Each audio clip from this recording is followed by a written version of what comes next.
A ótica geométrica não tem sido uma parte da física muito privilegiada nas provas do Enem. Nós temos observado de forma predominante as questões de eletricidade, as questões de termologia, a seguir as questões de mecânica e ondas, e a questão, a ótica geométrica propriamente, não tem sido assim de uma presença muito marcante nessas provas. Nessa questão, nós fazemos uso aí de espelhos esféricos, é o que nos mostra ali a figura. O texto informa que no laboratório do colégio, um grupo de alunos resolveu montar um sistema óptico que produzisse um feixe paralelo de luz. Então a pretensão é obter um feixe paralelo de luz. Para tal, fizeram uso de 2 espelhos esféricos de tamanhos diferentes e uma lâmpada de pequenas dimensões, porém muito potente. Conseguiram obter o feixe paralelo quando organizaram a lâmpada e os espelhos da forma mostrada na figura. Então nós verificamos um espelho principal, identificado por E1, um espelho auxiliar ou secundário E2, ambos em que é utilizada a sua superfície interna, a sua face interna, portanto, ambos identificados como espelhos côncavos. Se eu faço uso da superfície externa, eu chamo esse espelho de convexo. No caso, eu estou fazendo uso da superfície interna. Ambos são côncavos. Este segmento pontilhado é o eixo óptico comum aos 2 espelhos. Esse eixo óptico atravessa exatamente o vértice de cada um deles. E sobre o eixo óptico é colocada a lâmpada citada no texto, que tem dimensões bastante reduzidas, mas ao mesmo tempo é muito potente, consegue emitir luz com muita intensidade. O objetivo foi alcançado. Nós observamos que a luz emitida pela lâmpada vai ao espelho auxiliar, reflete, vai ao espelho principal e sai em forma de um feixe paralelo, como se fosse um holofote, por exemplo, direcionado para o céu, num show musical. É necessário que o candidato tenha noção de como a luz se comporta ao incidir num espelho esférico. E aí, vamos relembrar algumas dessas propriedades principais. Em qualquer superfície, o fenômeno da reflexão se dá regulado de uma forma muito simples e clara. Vamos imaginar, num primeiro momento, que tenhamos aqui uma superfície polida, plana, sobre a qual faremos incidir um estreito feixe de luz. Por exemplo, vamos imaginar que está disponível um daqueles chaveirinhos com o qual eu emito um feixe de laser, um feixe bastante estreito de laser. Esse feixe, ao bater nesta superfície, irá refletir. Mas a reflexão não se dá de qualquer maneira. Existem leis que expressam como esse processo físico se dará. Para auxiliar na reprodução adequada da reflexão, iremos traçar exatamente no ponto de incidência da luz uma reta que seja perpendicular a esta superfície. Eu digo, portanto, que esta reta é normal, é perpendicular a esta superfície. Esta reta normal que eu acabei de traçar determina com a luz incidente um ângulo que vamos simbolizar pela letra I, chamamos de ângulo de incidência. A luz, ao refletir na superfície, determina um ângulo exatamente igual ao de incidência. Portanto, a luz reflete exatamente aqui, nesta posição. Isto quando eu tenho uma superfície polida, plana. No caso do problema, temos uma superfície polida, um espelho é uma superfície polida, só que esta superfície é esférica. Eu vou representar aqui como se estivéssemos vendo esse espelho de perfil.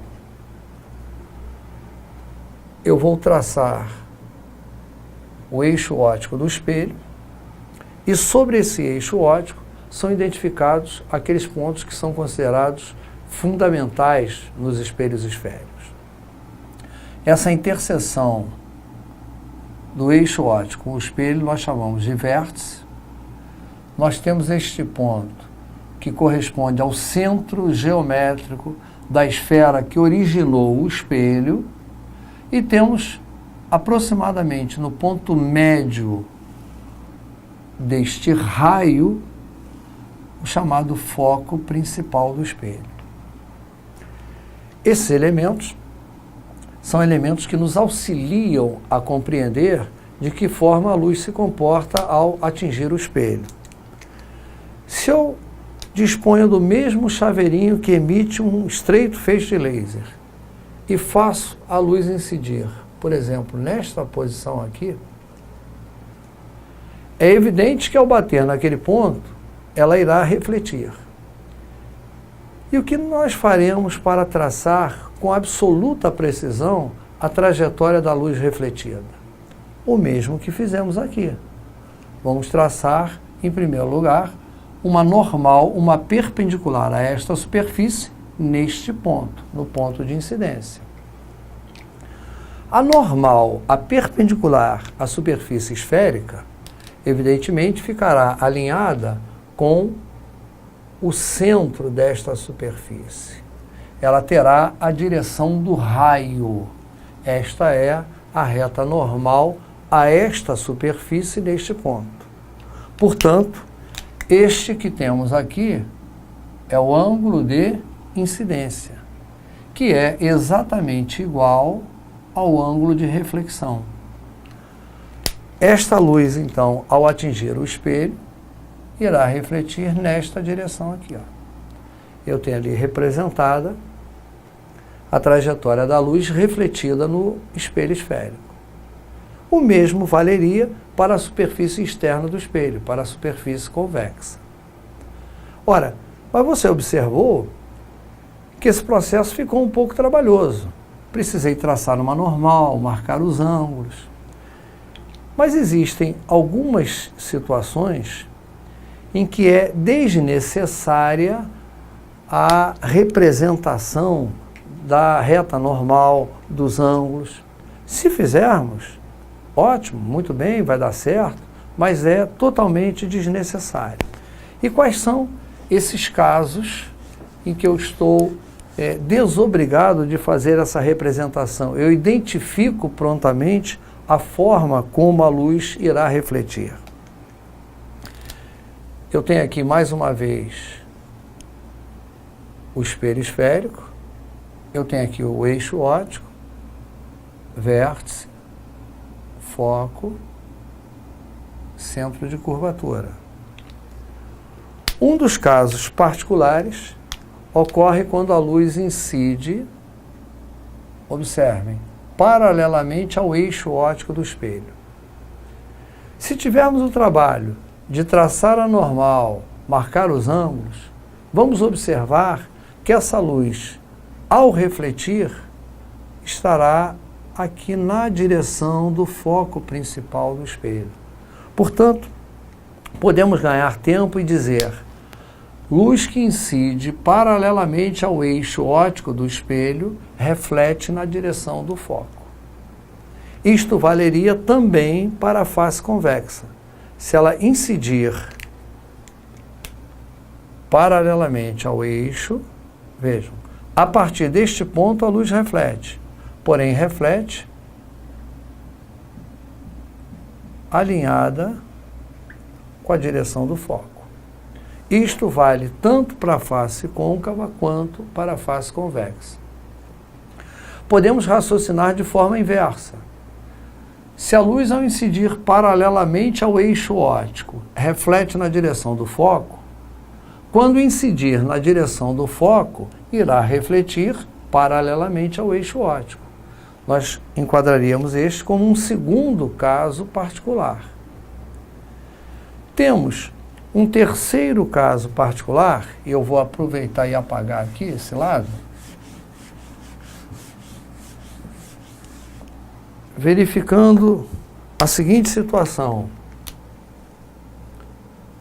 espelho esférico, eixo óptico, o espelho sempre de perfil, vértice, foco principal, centro de curvatura. Eu tenho agora um raio incidindo exatamente na direção do centro de curvatura do espelho. Ora, esse raio que incide na direção do centro de curvatura, ele é normal, ele é perpendicular ao espelho. E num rápido raciocínio, se eu disponho de uma bolinha de borracha e atiro perpendicularmente ao chão, ela bate e volta na mesma direção. O mesmo se dará com o raio de luz. Se ele incide perpendicularmente ao espelho e estando na direção do centro, ele é perpendicular, ele é normal ao espelho, ele irá bater e refletir de volta sobre ele mesmo. Portanto, posso dizer que raio que incide paralelo ao eixo reflete na direção do foco, raio que incide na direção do foco reflete paralelo ao eixo, raio que incide na direção do centro de curvatura reflete sobre ele mesmo. Mais uma vez, vou mostrar que vale também para a face convexa. Se o raio estivesse vindo lá nesta direção aqui, vamos dar uma melhorada. Reparem, ele está alinhado com o centro de curvatura do espelho? Sim. A partir deste ponto ele retorna, ele reflete sobre ele mesmo. Identificados esses casos principais, que são os casos mais importantes, vamos nos reportar à figura apresentada no problema. Estou verificando que a luz que sai da lâmpada e que vai ao espelhinho auxiliar, as setinhas indicam isso. A luz vai e volta sobre ela mesma. Para que ela vá e volte sobre ela mesma, é necessário que este ponto aqui seja exatamente o centro de curvatura do espelho auxiliar. Portanto, tenho aqui centro de curvatura do espelho 2, do espelho auxiliar. Para que este efeito ocorra, a luz vai e volta sobre ela mesma. E a partir daí ela passa a incidir no espelho principal. Notem que todos os raios que incidem no espelho principal refletem paralelamente ao eixo, formando o tal feixe paralelo, que era o desejo da questão. Para que a luz incida no espelho e seja refletida paralelamente ao eixo, é necessário que este ponto aqui corresponda ao foco principal desse espelho. Portanto, para que esse efeito seja obtido, é fundamental que a lâmpada seja colocada num ponto do eixo que seja simultaneamente foco do espelho principal e centro de curvatura do espelho auxiliar. Se formos verificar as alternativas, vamos apagar aqui para poder ler direitinho sem problema, teremos essa informação, vamos lá, repetindo, a lâmpada precisa estar num ponto que seja simultaneamente foco do espelho principal, centro de curvatura do espelho auxiliar. Foco principal do espelho é 1 e centro de curvatura do espelho é 2. Temos aqui, na letra C, a nossa alternativa correta. Está aí, portanto, respondida a nossa questão de ótica geométrica. A nossa próxima questão, número 10 na nossa sequência, é uma questão na área da mecânica, mais precisamente uma questão lá na área da cinemática, e um assunto que é muito frequente em provas de vestibulares. A determinação de velocidade média e pegando uma carona, mais uma vez, na realização da Copa do Mundo no Brasil. O texto informa lá que nos Jogos da Copa do Mundo é esperado que um juiz de futebol, ao apitar um jogo, corra, em média, 15 quilômetros por partida, com duração de 90 minutos. Então a questão informa a distância média percorrida pelo árbitro e o tempo. E pede que o candidato obtenha a velocidade escalar média com que o juiz de futebol se move durante a partida.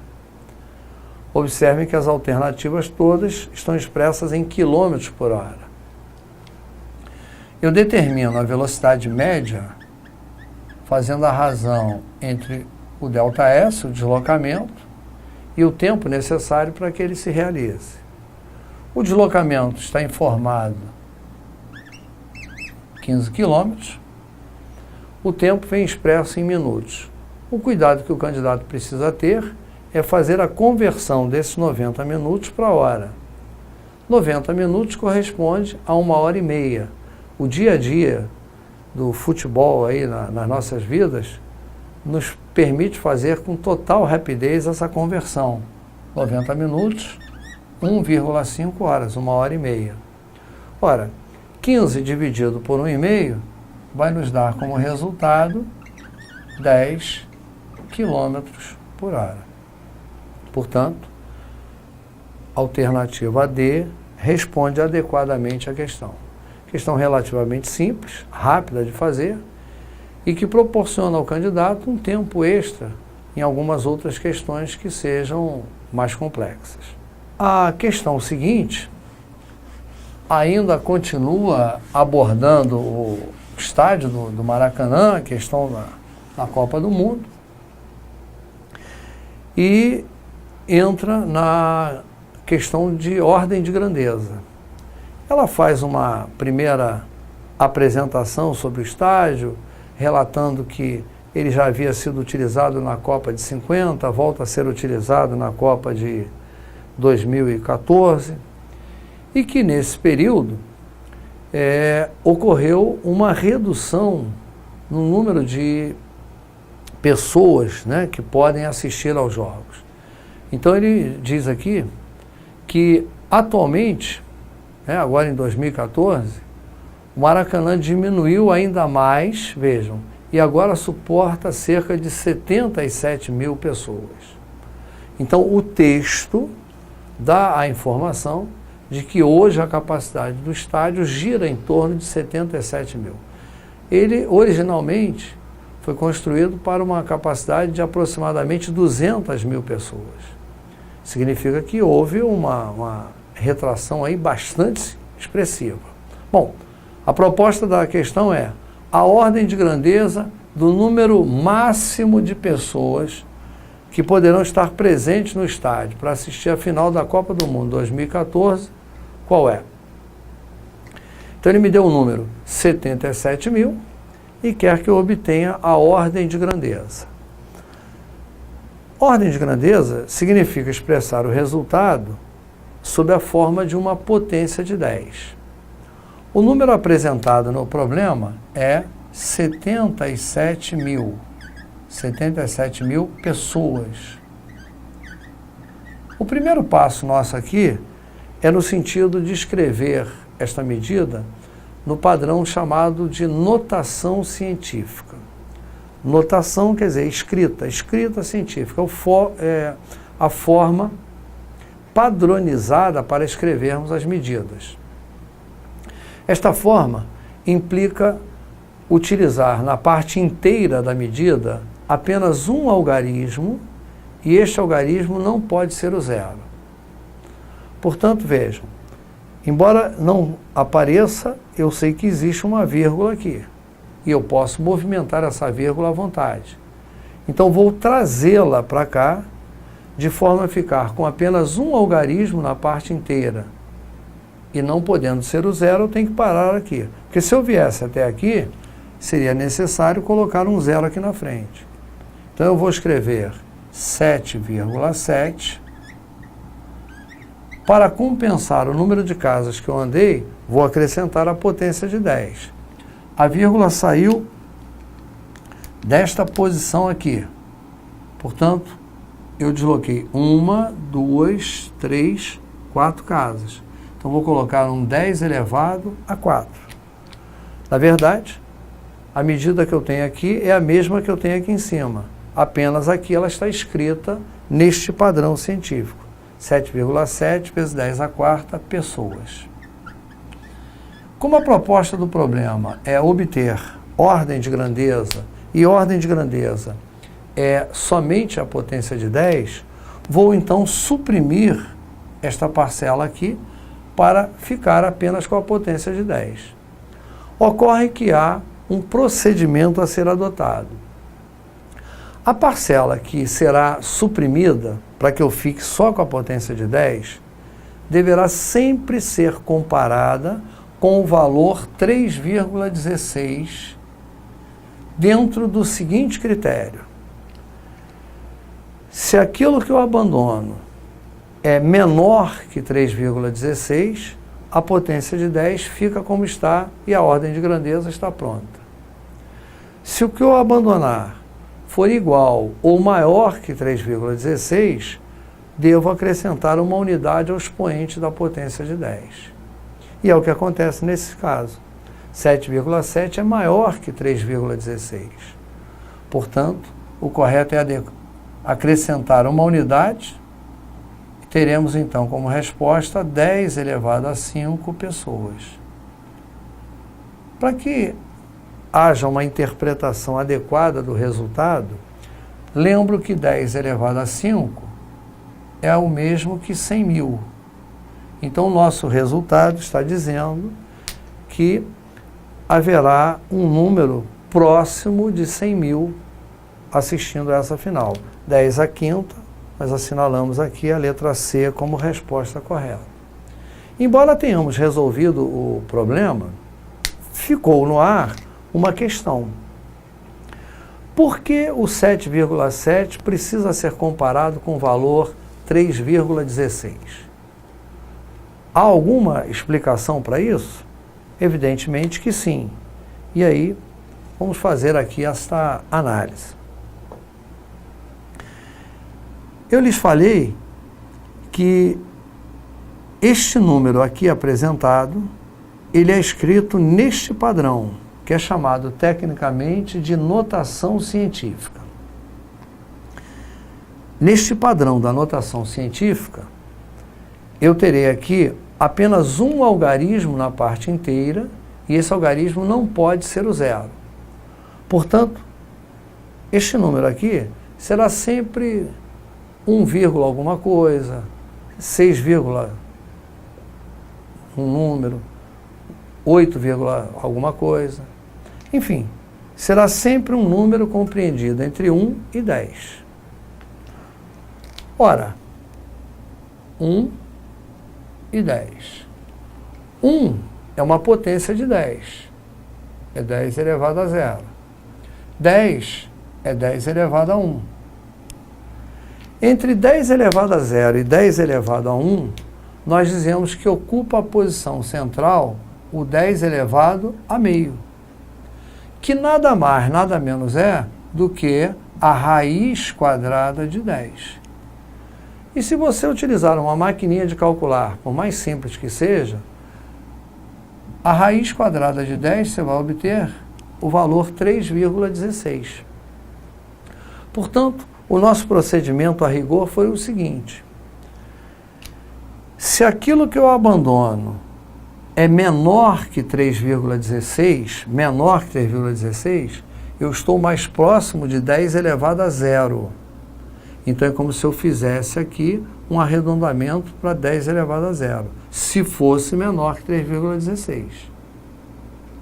Sendo maior que 3,16, isto aqui deve ser arredondado para 10 elevado a 1. 10 elevado a 1 vezes 10 elevado a 4, eu repito a base e somo os expoentes. Por isso, encontrar o 10 a 5. Para que você não tenha todo esse trabalho toda vez que a situação ocorrer, basta então gravar que o valor a ser utilizado como elemento de comparação, como fronteira das aproximações, é o 3,16. Abandonou, é menor que 3,16, mantém a potência de 10. Abandonou, é maior que 3,16 ou é igual a 3,16, aumenta uma unidade na potência de 10 e aí você obtém o resultado.